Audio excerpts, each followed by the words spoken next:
Welcome to the Enneagram 2.0 podcast. I'm Beatrice Chestnut. And I'm Uranio Paes. And today we're talking a bit about the three centers of intelligence connected to the Enneagram and the upsides and the downsides of being a body type, a heart type, or a head type. We've been seeing a lot of upsides and downsides of being a head type for me and a heart type for you. Yes, I would say more than seeing, it's a little bit like Experiencing. running into difficulties. Mm, Especially when, as a head type and a heart type, we're trying to relate to each other and understand each other. Um, right. Yeah. but, but we won't focus on relationships so much. We have done Yes. podcasts on how to relate to people of these different centers who are centered in these different centers of intelligence. But today we want to I noticed that in the Enneagram world, sometimes it seems to me like people don't talk enough about this. Like, of course, there's a lot of discussion or exploration of, the different types, 9 types. Of course, we focus a lot on subtypes, which I think is hugely important. But people don't really talk so much about what it means to be centered in one of these three and how different the world looks if you're inside these different centers. And I think I wouldn't either if it weren't for you. So Mm, thanks a lot, and thanks a thank lot. you, too. I learned so much from you, too. Yeah, and probably some things you wish you didn't have to learn. And vice versa. Yes. Yeah, yeah, Yeah. yeah. And I think in the never-ending quest that is self-development work, it's part of the picture that I think sometimes it's just always there. It's sort of like the water we swim in or the air we breathe, but we don't like really understand what a big role it plays in our daily experience, and also in how we navigate the world in collaboration with others, whether Yeah. it's just family or friend relationships or working together. And so I thought, this was your idea, so thank you for this great idea, because I think it's good to talk about. And again, one of the things I like about the Enneagram is there's an upside and a downside to everything. And when you're first talking about the Enneagram with someone, maybe someone's hearing about it for the first time, or you're introducing it to someone, people are always wanting to hear about the strengths of the type, right? Well, tell me something good. I don't necessarily want to hear all the bad news about what it Hmm. what it means that I'm an ego or that I have this personality type. And of course, you and I are very focused on not making these personality types a good thing, because at the end of the day, these are ego games. And the whole point is to learn about your personality type so you can see how it functions as a way of limiting your awareness, as a way of holding you back from uh, fulfilling your potential or growing to a higher state of consciousness. So you and I are really always holding the banner of maybe we shouldn't focus on the good news. But at the same time, I do think that sometimes people need to understand their functional strengths of the different types and subtypes. But I do think that one of the ways I like to put it is well, there's an upside and a downside to everything, and of course, the strengths of the types, or even being in one of these three centers, is a functional kind of ego strength that gets us to a certain point in life, but that only gets us so far. That if we don't consciously self develop, if we don't acknowledge the downsides that come with some of the functional strengths, then we're not going anywhere in terms of growth.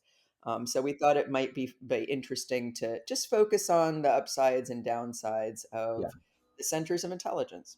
Yeah. In other words, I believe that while it's never good to allow one of the three centers to dominate the whole scene from a purely self developmental perspective, there are good things that come from having one of those centers as dominant when it comes to relationships, to life, and to productivity, and leadership and other things. So we're going to use a bit more of the latter. And also I want to say that might be especially useful for you, our listener, to remember of people in your life that come from another center of intelligence different than yours, and understanding that there are upsides, right? Right, right, exactly. And maybe a word for the Enneagram nerds in in the audience. Um, we don't really buy into, we don't really utilize theories, Enneagram theories that talk about like we all have a repressed center of intelligence. We think it's more straightforward and just true to our everyday lived experience, that we all tend to overuse one center and underuse the other two. And we don't see a pattern of like for heart types, they're out of touch with a particular other center. They use less both of the other two centers, and this can look different for different people depending on their experience. It's said that sometimes, for instance, heart types may have a repressed head center.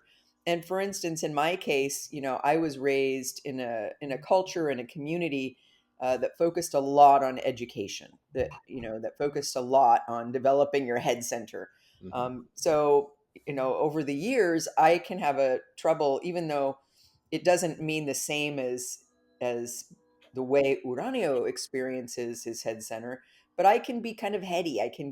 My head can get in the way of, Hmm. for instance, me getting more in touch with my body, or being in touch with gut knowing or information that comes through the body. So we just want to say we're really talking in a very straightforward way about the fact that depending on your Enneagram type, if you're a 2, 3, or 4, you overuse the heart center. If you're a 5, 6, or 7, you overuse the head center. Yeah, And if you're an 8, 9, or 1, you live more from the body center. right. Yeah, good points. So shall we start? Yes, you start.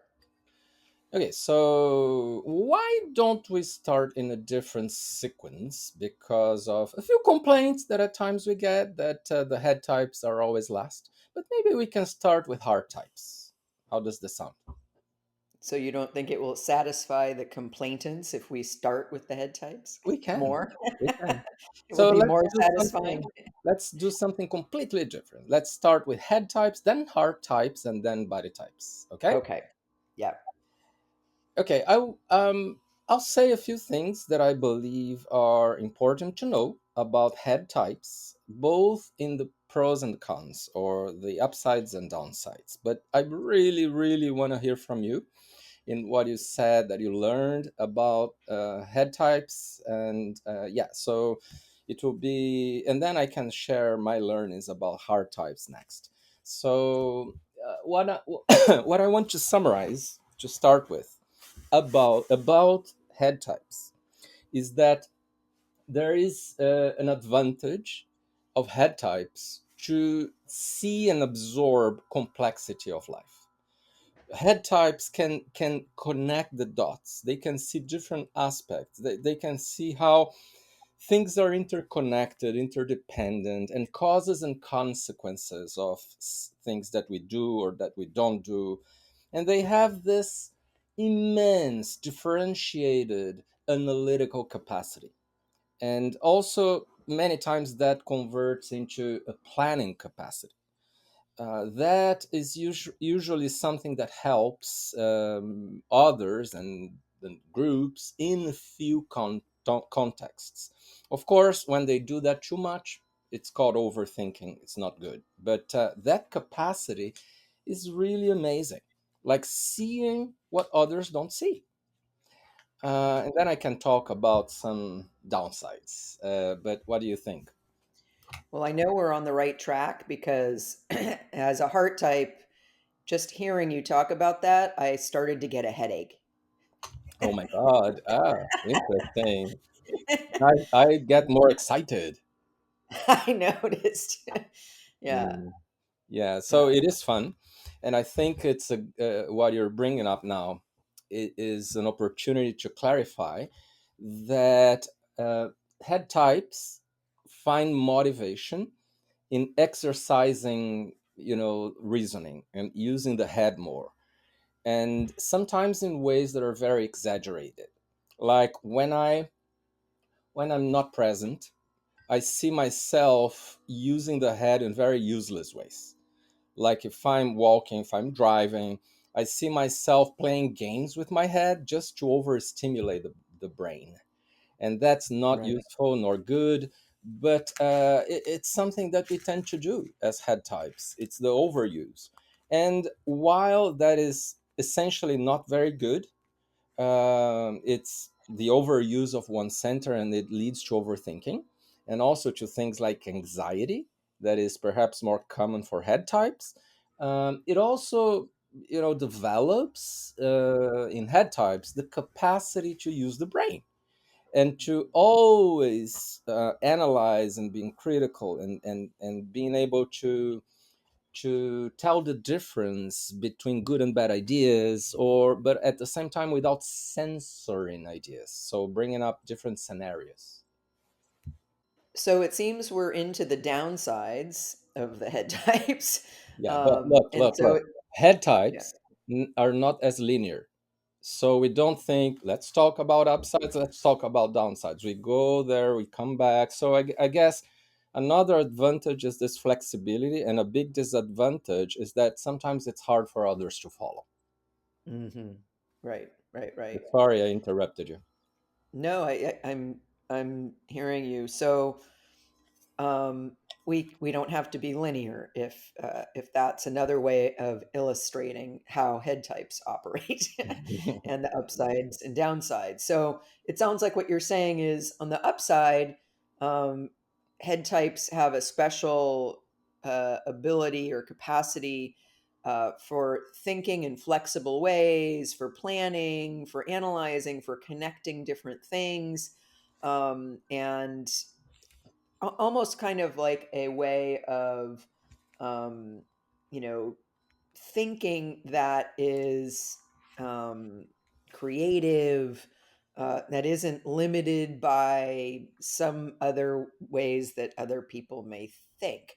Yeah. But it sounds like the downside is it's almost like there's an excess of energy in the thinking function or in the mental activity.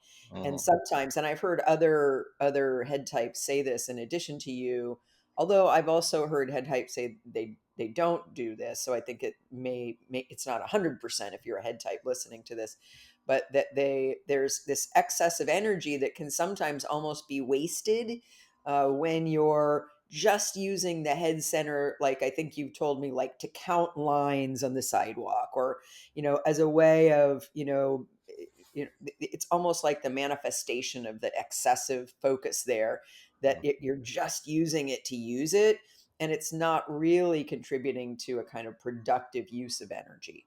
Yes, yes, indeed. Yeah, yeah, yeah. And I think that leads also to a capacity of noticing and understanding patterns of different kinds. I think that's another advantage. For instance, when it comes to the Enneagram, I think that I see head types a bit more easily understanding the differences between the nine types because they make sense of patterns a bit more easily. Now, I want to talk about something, B, that many times I don't think is correctly understood by people. Sometimes we say, well, sixes try to anticipate what's happening, right? They scan for what's going to happen. And that's not accurate. It's all head types. This is a triad thing, not a type thing. It's five, sixes, and sevens. So all three head types mentally anticipate what's about to happen, and that comes from what the emotion of fear really is for head types. It's more like an intolerance to uncertainty, and that leads the head types to think ahead and try to anticipate. So it comes from fear, but at the same time, it makes head types more ready to different scenarios, and they have the capacity of thinking of different scenarios very differently, for instance, from body types that think that this one thing is going to happen. Right. That makes a lot of sense. Anything else you would cite as a upside or I downside was to? hoping to hear from you what you learned that are great things about head types. Well, I mean, I think it's tricky because we also need to acknowledge that, especially in the West, in the US and Western Europe, the head center is in some ways the focal point of everything. Especially body intelligence doesn't get its due. The instinctual intelligence of the body isn't really understood or valued or supported. And I think that to this day, I think our body centered friends really are at a disadvantage because the world doesn't work in a way that acknowledges their special capacities. And we'll get there in a few minutes. But I do think that when you were talking about some things there, I recognize that in myself. For instance, like I'm not a head type, I'm a heart type, but I recognize that, for instance, one of I think the things I'm good at is seeing patterns. And I noticed that when I was an academic and when I was a psychotherapist, one of the things I was good at was detecting patterns, like finding that theme in a particular way and seeing how things are patterned. So I think that might not be natural to me. It might have been something that was learned. But it's also important to understand that some people may a little bit relate to some of these head type things because that's the way our education system works. That's the way it's sort of been culturally thought of as a good way to be. It's not good to be emotional. It's good to be mental and rational and reasonable and all these things that head types are more easily. Right. Yeah. And maybe we could say that head times have a bit more capacity to see the logics and the sensible side of things, and a bit more like they have the capacity of being more abstract in a way that they disconnect from the moment of what's happening or something, to see, to have a bit more of a helicopter view, perhaps. Right, right. And again, we can hear the upside and downside of all of these Yeah, things. yeah. On the one hand, it can be really important to kind of see the big picture, to be able to step back, to like you often note that you're a very strategic thinker and thinking in terms of theory and abstract concepts. But I notice sometimes, I think one of the issues you and I sometimes have working together is you'll be talking about something and I'll think to myself, well, yes, like in theory, that makes sense. As an abstract concept, yes. But what about when we put it into practice? And Mhm. I tend to be a very practical person. And of course, as a heart type, I'm often thinking, how will that idea or concept or theory play out in practice? Like, how will it affect people? Like, is that something that people can work with or accept, or that will, in practice, like when we bring it from the higher level of theory down to everyday living or working or a process that people are using, will will it hold up, or will it does it make more sense in the abstract than it does in practice? I might be a way Right. of saying it. And again, this is something I often question. Like my mind immediately goes there, and again, I'm also interested in ideas and concepts, but I'm very sensitive to when they may be overused, and maybe that's Mhm. or relied on in abstract instead of bringing it down to the real world. Right. Yeah. So on one hand, head types need to learn how to ground and land here on Earth, and on the other hand, they can help other people make sense of things in a deeper way and go, connect the dots and also see the broader scenario underneath stuff. But maybe it's Yeah. time to move on to hard types, or Yeah, yeah, I would say it is time to move to heart types. But before we do that, I have one last question for you as a head type. Um, how would you say the upsides and downsides of being a head type play out when it comes to emotions? Right? So head types aren't based in their emotions. And I know for us heart types, we're continually interested in understanding how do you head types relate to emotions, you know? And yeah. again, I'm sure there's upsides and downsides to that. Like on the one hand, I know as a heart type, I can be too emotional. I can get caught up in an emotion and lose objectivity. And now, of course, when I'm in the middle of that, I don't like it when a head type accuses me of that. Mhm. But when I'm, in my more less emotionally charged moments, I can definitely see that that's something I need to watch out for. Mm. But I know there's also downsides because I think sometimes I'm wondering, head types can sometimes have trouble getting in touch with certain emotions or understanding certain emotional experiences. But what would you say about that? I think that some of the upsides of how head types deal with emotions are that they're never too limiting in terms of becoming too intense and therefore uh, becoming obstacles for things. And also, another upside, in my view, it's an upside. It's that when the head types can, when they get access to emotions more truly, they can integrate them more with the head center in ways that things can be seen as relative. It's a little easier to bring in context to things and to compare, like, this emotion is super important, but it could be worse if it was that. It could be more difficult if it was that, more easy if it was that. So we can have parameters of the emotional experience that sometimes is good to help us regulate the very emotional experience.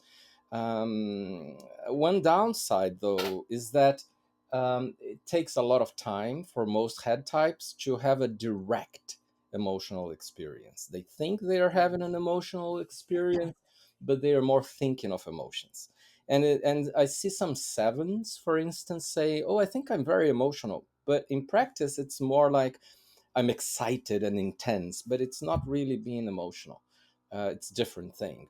So downsides is harder to have a direct emotional experience because it feels like uh, we don't control it and we need to have control over things.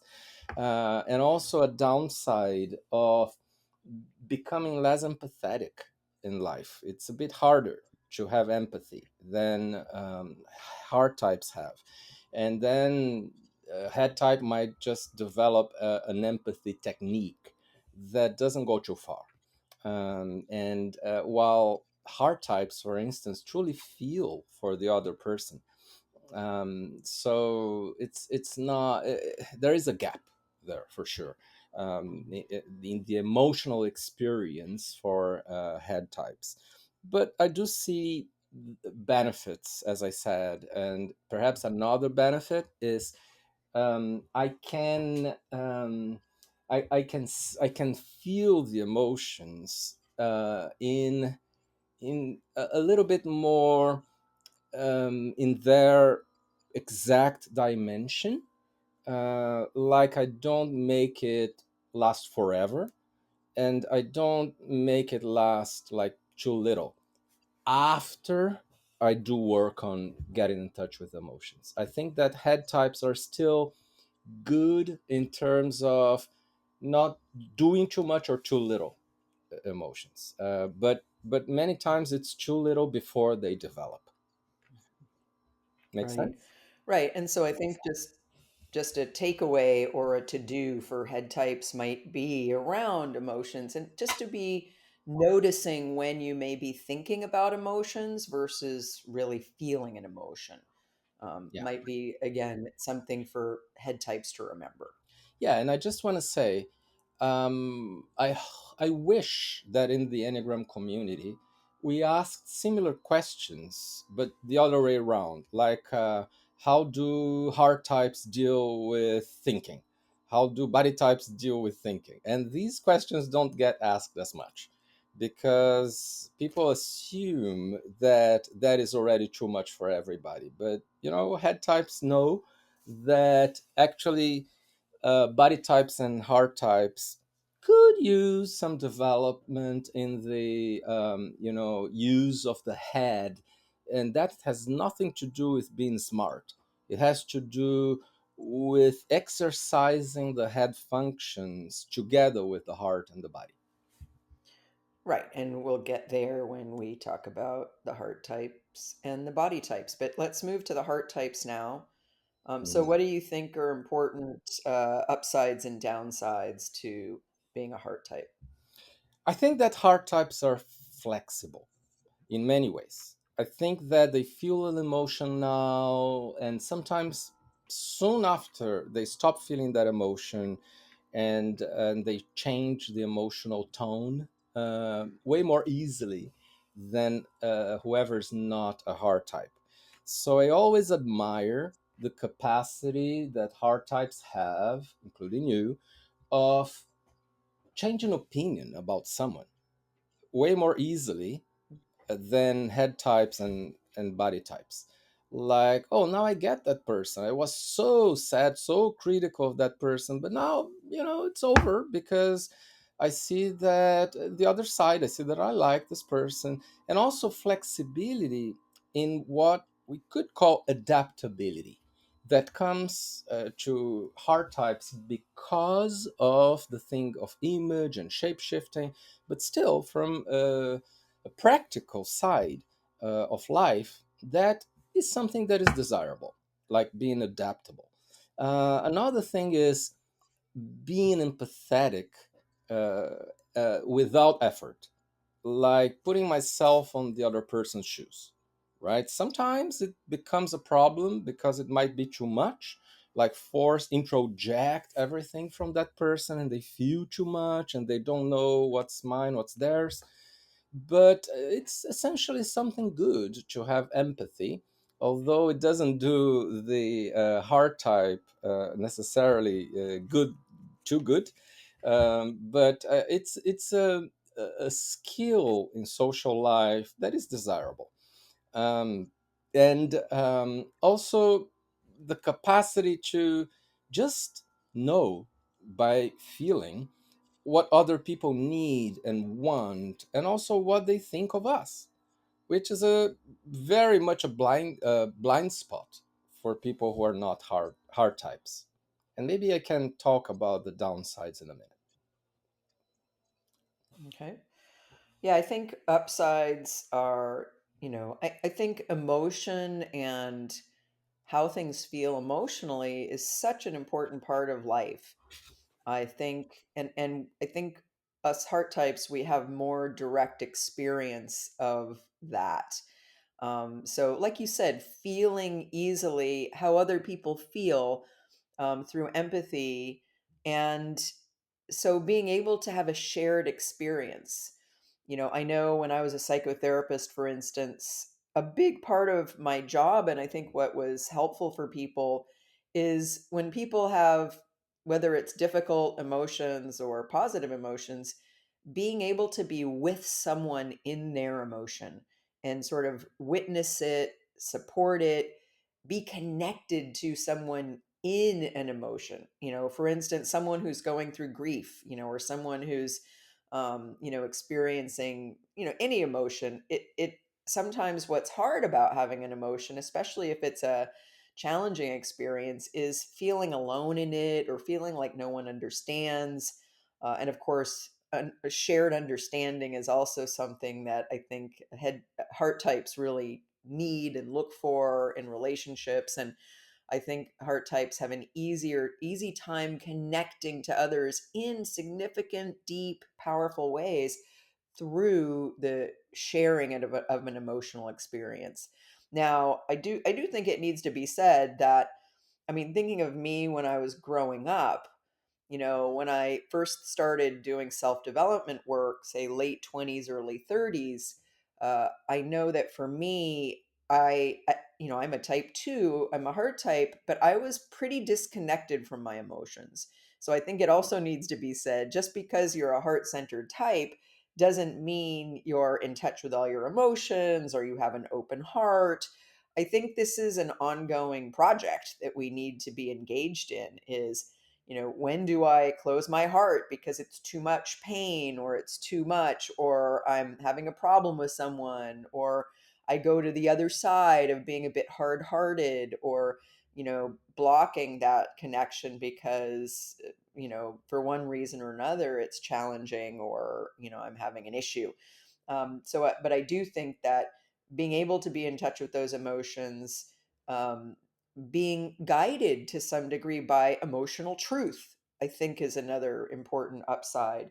That emotions are, this is part of our guidance system. All of us humans in life, is our emotions are helping us know when are we aligned with our higher self or our higher purpose, and when are we not. There are some spiritual teachings that say that the heart is very much of an indicator of if we're aligned with source or something higher or not.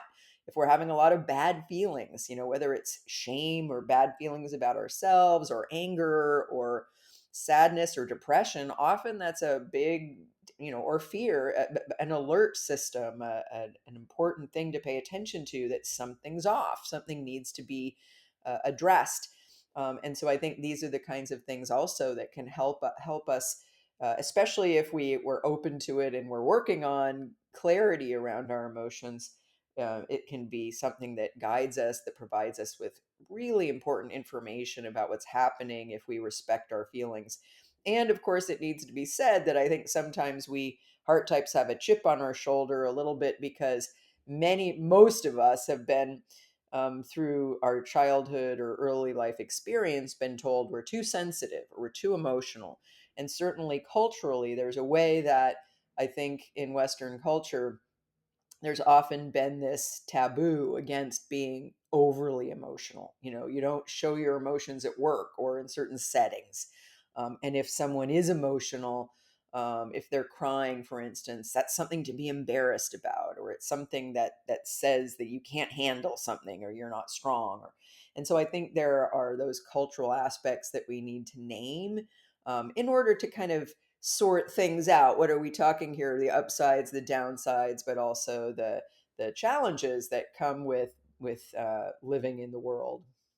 Let me ask you a question. When you say that in the past you were not as much in touch with your emotions as now, let me see if I understand that correctly. I imagine that it's like, as a Jew, not being as much in touch with what you feel, but still being more easily, at least, in touch with what other people feel, and still being empathetic and offering a shoulder to someone who's in need, and also having access to things like happiness and a few other emotional manifestations, but mostly being able to do that beautiful emotional reading of people and others. Do you think this fits your earlier experience or not? Well, I mean, what occurs to me is that, I mean, I wouldn't necessarily describe what was happening then as beautiful. I think it more came from a survival mechanism of tuning into others. It's a little bit like the child tunes into what their parents are feeling, because if their parents are available or unavailable to them, that has a lot to do with survival, right? So reading how other people feel and adapting, I think, is really a built-in survival strategy of the heart types, and not always necessarily something that's very conscious, or something that is, it's not necessarily so much about empathy as it is about, like, I think I might have, when I was, say, in my 20s or before that, you know maybe sensed how someone was feeling and reacted. Mhm. And it was almost like it was part of my defensive system. Like, oh, if someone's not liking me, I have to change the way I'm presenting myself. And one of the things I realized when I first went to therapy in my late 20s was that I always thought of myself as happy. And to some degree, I think I was. But I realized a lot of it was fake happy, that I was acting happy because that made everyone else around me feel better or feel more okay, or there was a deeper unconscious survival strategy of, if I act happy, people will like me because people like happy people and they don't like angry people or sad people. Yeah. And so I think it was very much a part of a survival strategy, that when it came to, being in touch with emotions, I think, for instance, if you had asked me, so, when I first got into therapy, if my therapist would say, so how do you feel right now? Or what are you feeling? The answer would usually be, I don't know, Mhm. and which was interesting because I would start crying, but I wouldn't know exactly what I was feeling. And it took a while to kind of be able to almost develop the stronger connection between my conscious awareness and what I was feeling emotionally. But I don't know if I would have been able to say so clearly what someone else was feeling either. It might have been more like, oh, like they're not liking me right now, or they're happy with me right now. It might have been a little bit more binary like that, Yeah, yeah, because when as I think about what that was all about for me, it was almost like my emotions or my heart center totally at the service of survival, right. in terms Yeah, of the key relationships in my life, and generally being, regarded in a positive way or regarded in a negative way. And it feels kind of binary like that as I think back on it. right. And building on what you've just said, I want to say a few things I notice can be downsides of being a hard type.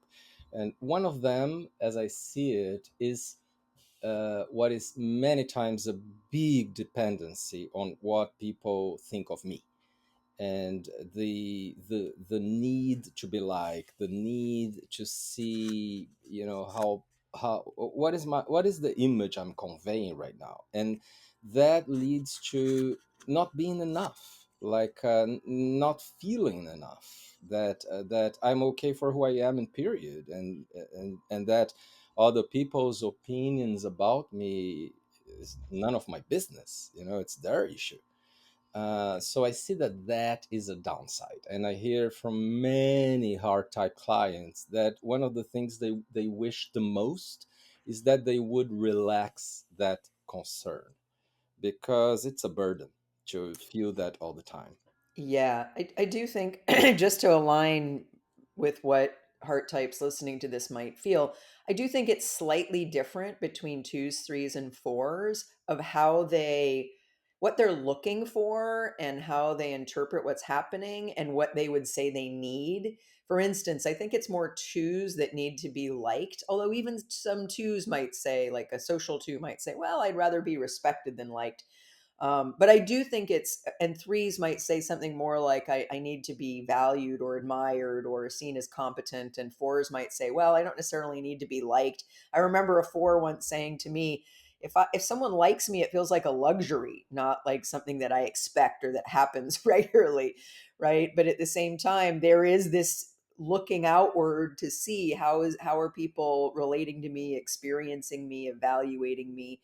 And for fours, I think it's a little bit wanting to be seen as special or unique, or how or reflected or approved of in terms of how they are authentically. And of course, there's often a lot of disapproval out there.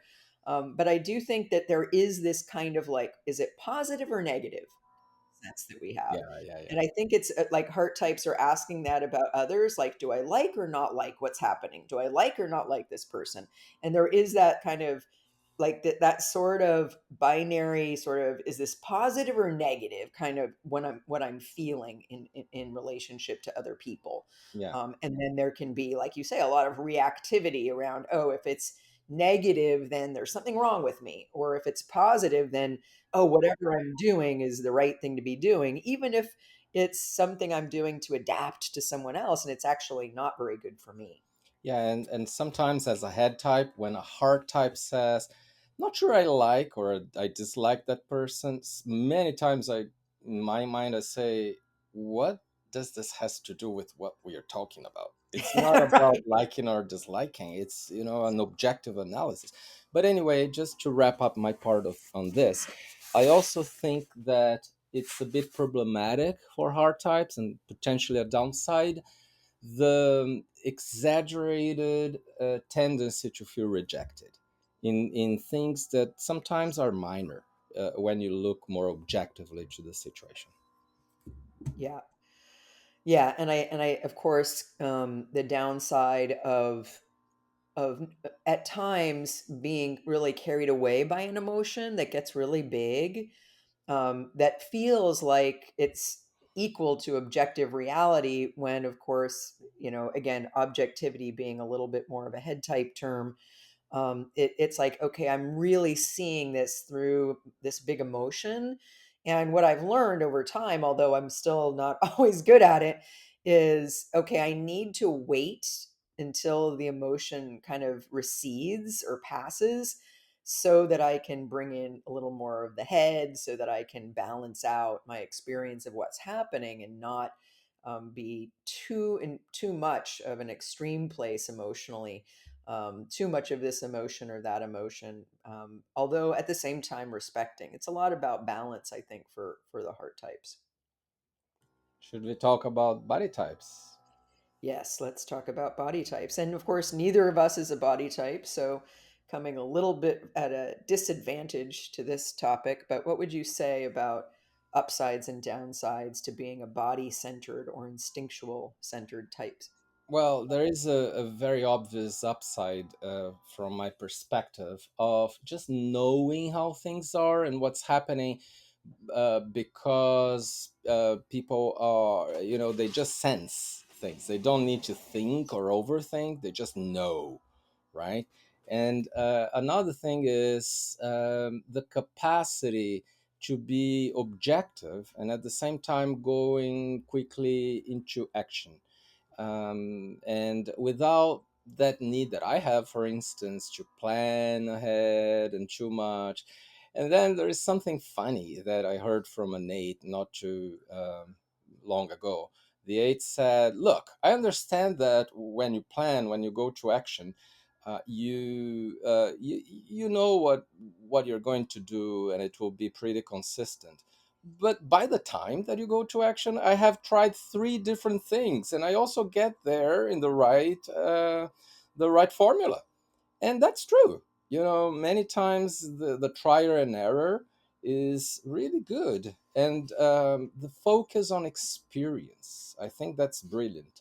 But then I would add some advantages, like I think it's in general a little bit easier for body types to be accountable for things, to be responsible in life, to be to have values like loyalty, honor, truth, justice, and that is beautiful from a social perspective. Again, if we look more closely to ways that those things are used to from an ego perspective, we must say it's not that good. But from a social perspective, they are good values.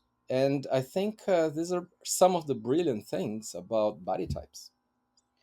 I think some other good things about being a body centered types are that I noticed that body types, eights, nines, and ones, they tend, there's a real talent they have for the practical, for getting things done in a kind of simple, straightforward way. It's a little bit like, well, this needs to be done. Okay, let's figure it out and go, or there's a sense of let's go in this direction. Let's try this. But something that's very kind of practical, rooted in a kind of sense of what will work, what won't work, and a kind of sense of being someone who, it's almost like being able to take in the wisdom of the earth, of being able to go with natural processes or to flow with what might be the best way of making something happen. There's this, we might say a gut sense, a kind of instinctual intelligence about, well, let's do this and let's do it this way. And also a commitment to doing it. I'm thinking about my type 1 brother. Sometimes he'll get a new idea about something he wants to kind of impose on himself in his life, and he just goes and does it.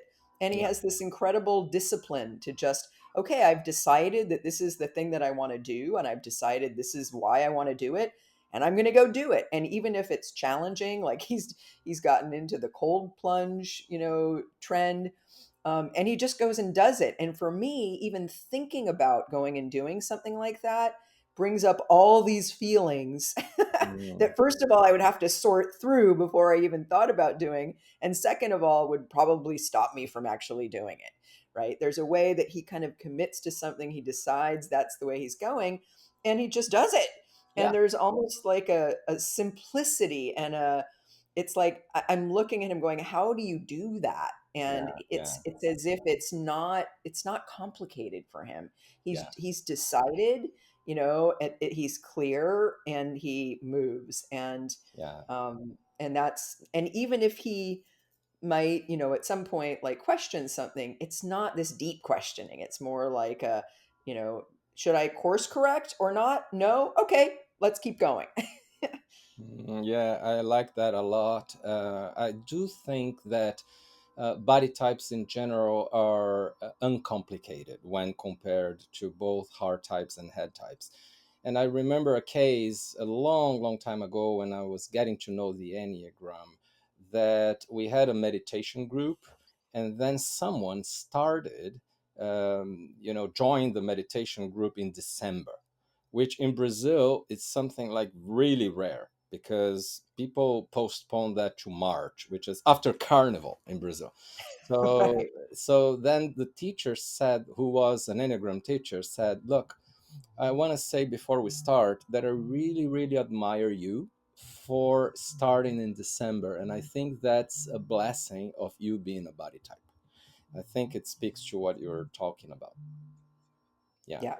but Yeah, maybe we can exactly. talk a bit about the downsides.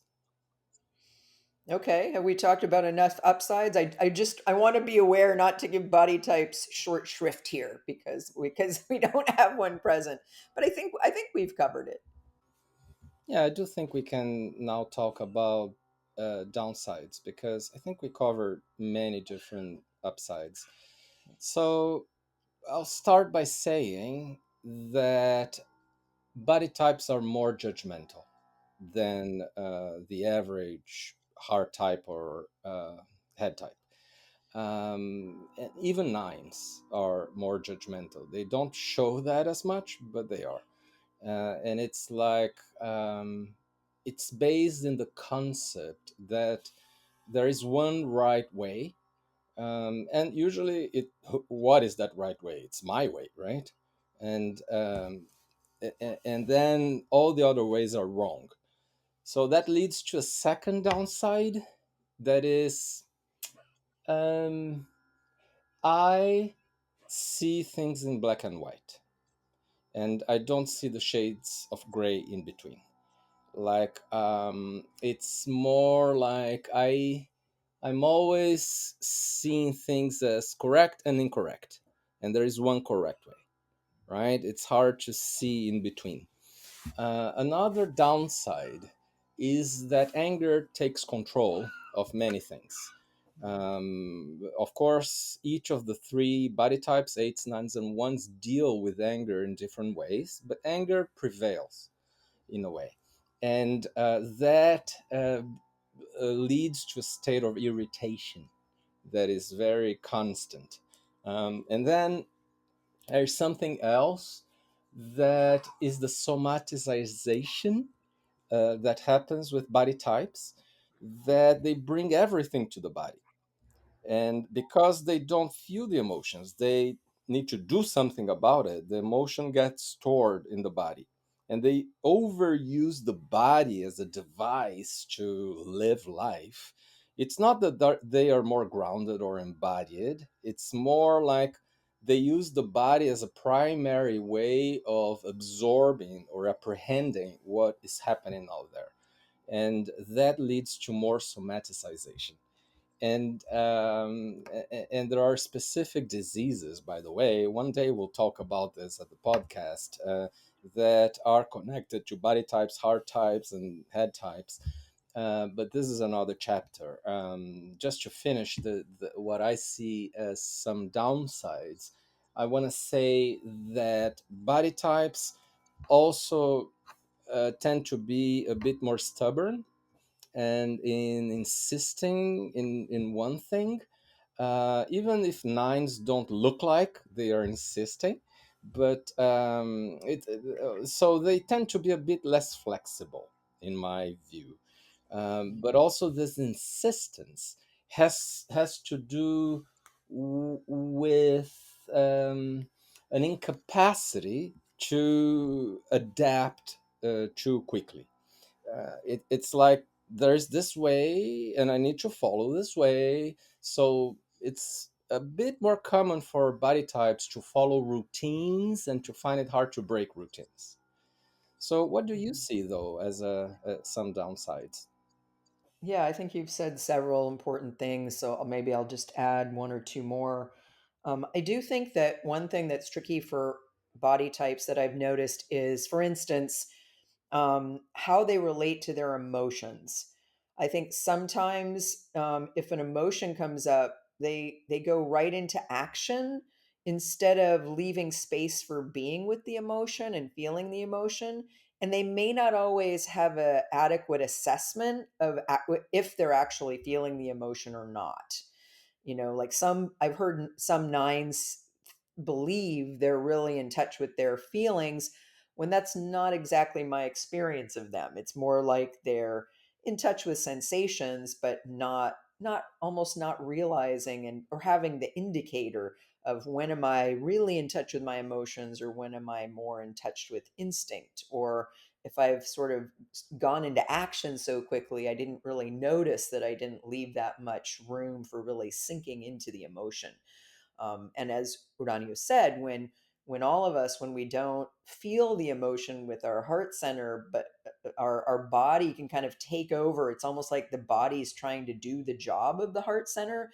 And of course, that's when somaticization happens. So we've met a lot of people in our inner work retreats, like an eight, for instance, who's had just a long history of different health problems, like even including cancer or injuries or different things. And it's because of a long term inability to cope with grief. The same person lost their mother early on in life. And so the heart was never able to engage with the emotion. And so it results in all these body problems. And yet, the hard part is the body types don't know that's what's happening. It's hard to diagnose, like, oh, I think I'm in my emotion, but I'm not really. It's like you may think, well, how would I know? I've only had this one experience and I've always maybe not experienced emotion, but maybe thought I was, or I think certain physiological indicators are equal to the emotion when they're just the physical part. So I think there's a tricky part, a downside to body types. And I think we can say something similar with the head center, with being a body type and the way body types might relate to thinking.